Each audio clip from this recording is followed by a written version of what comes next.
नमस्कार दोस्तों। पिछले वीडियो में हमने आपको दिखाया है कैसे भारत ने 1984 में सियाचिन पर कब्जे की पाकिस्तानी साजिश को नाकाम करते हुए वहां तिरंगा लहरा दिया। आज हम आपको बताने जा रहे हैं उस जांबाज फौजी की कहानी जिसने सियाचिन पर भारत के कब्जे के 3 साल बाद बौखलाए पाकिस्तानियों की इस ग्लेशियर को हथियाने की एक और साजिश अपनी दिलेरी से विफल कर दी।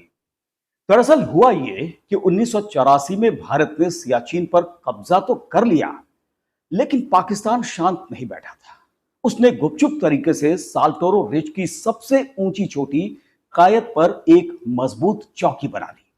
इसका नाम उसने अपने नेता के नाम पर कायदे आजम पोस्ट रखा था।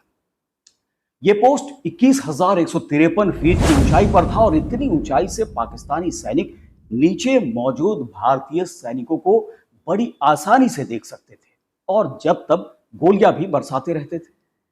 भारतीय सेना के लिए यह नासूर बन चुका था और इस पोस्ट को मुक्त कराना उनके लिए बेहद जरूरी था। तभी जाकर सियाचिन पर एकाधिकार भारतीय सेना का, भारत का बना रहता। ऐसे में भारत की तरफ से ऑपरेशन राजीव शुरू किया गया, जिसे जम्मू कश्मीर लाइट इन्फेंट्री की टीम अंजाम दे रही थी।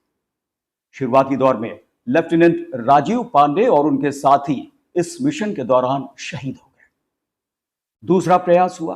दूसरे प्रयास में भी 2 फौजियों की शहादत हो गई। हालात मुश्किल होते जा रहे थे। ऐसे में मिशन पूरा करने की जिम्मेदारी संभाली उस फौजी ने जिसने 1971 की जंग में पाकिस्तानी सेना का डटकर मुकाबला किया था। उस फौजी को हाई अल्टीट्यूड वॉरफेयर में महारत हासिल थी और उसने खुद ऑपरेशन राजीव के लिए अपना नाम आगे किया था। वो फौजी थे नायब सूबेदार बाना सिंह, जिनमें बचपन से ही देशभक्ति की भावना कूट कूट कर भरी थी। बाना सिंह को इस मिशन के दौरान आने वाली मुसीबतों का पूरा अंदाजा था। बावजूद इसके उन्होंने अपना नाम आगे किया था। 23 जून 1987 को बाना सिंह अपने 4 जांबाज साथियों के साथ मिशन पर निकल पड़े।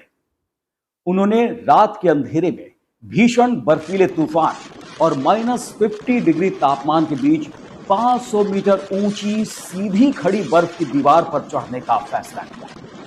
पाकिस्तानी सैनिक तो सोच भी नहीं सकते थे कि ऐसे वक्त, ऐसी विषम परिस्थितियों में कोई 500 मीटर ऊंची सीधी खड़ी बर्फ की दीवार पर चढ़ने का दुस्साहस कर सकता है। कामयाबी की बात तो छोड़ ही दीजिए। लेकिन बाना सिंह ने तो असंभव को संभव बनाने की कसम खा ली थी।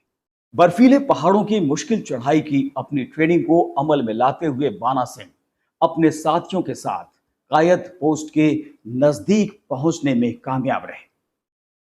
उन्होंने इसके लिए जबरदस्त प्लानिंग की। उन्होंने अपने 4 साथियों के साथ पाकिस्तानी सैनिकों तक पहुंचने के लिए बेहद खतरनाक रास्ते को चुना। वहीं दूसरी तरफ चढ़ाई के दौरान दूसरी यूनिट द्वारा दुश्मन को उलझा कर रखने को कहा। तापमान लगातार नीचे गिरता जा रहा था, वहीं अंधेरा भी गहराता जा रहा था। बाना सिंह ने तय किया कि वो रात के अंधेरे का फायदा उठाएंगे और दीवार पर चढ़ाई करेंगे। दुश्मन से छिपते हुए वो रात के समय चढ़ाई करते थे। उनका ये आइडिया और साहस काम कर गया और 3 दिन के बाद 26 जून को सुबह होने से पहले बाना सिंह कायद पोस्ट पर पहुंचने में कामयाब रहे।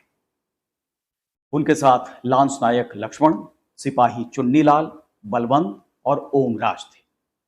मोर्चा संभालने के दौरान उन्होंने दुश्मन की पोस्ट पर धावा बोल दिया। उधर से भी गोलीबारी शुरू हो गई। बाना सिंह ने जान पर खेलकर पाकिस्तानी बंकर में ग्रेनेड फेंका और बंकर का दरवाजा बंद कर दिया। सुबह होने तक बाना सिंह की टीम ने सभी पाकिस्तानी सैनिकों को ढेर कर दिया और उस दुर्गम पोस्ट पर तिरंगा शान से लहराने लगा। बेस से अगले दिन यानी 27 जून को कुछ और जवान आ गए और भारत का मोर्चा और मजबूत हो गया और सियाचिन पर पूरे तरीके से भारत का नियंत्रण हो गया। इस अदम्य साहस और कुशल नेतृत्व के लिए बाना सिंह को भारतीय सेना के सबसे बड़े सम्मान परमवीर चक्र से सम्मानित किया गया और उनकी वीरता और समर्पण को देखते हुए कायद चौकी का नाम बाना टॉप कर दिया गया। इस ऑपरेशन के बाद बाना सिंह ने वर्ष 2000 तक भारतीय सेना में अपनी सेवाएं दी। 31 अक्टूबर 2000 को बाना सिंह कैप्टन की मानद रैंक के साथ रिटायर हुए। तो ये थी फौलादी इरादों वाले बाना सिंह की कहानी। हमारा ये वीडियो आपको पसंद आया हो तो इसे लाइक और शेयर जरूर करें और हमारे चैनल को अभी तक अगर आपने सब्सक्राइब नहीं किया है तो फौरन इसे सब्सक्राइब कर लें। ऐसे ही वीडियोस के लिए आप देखते रहें के अनफिल्टर्ड, जहां खबरें होती हैं 100% सच बिना किसी फिल्टर के। नमस्कार।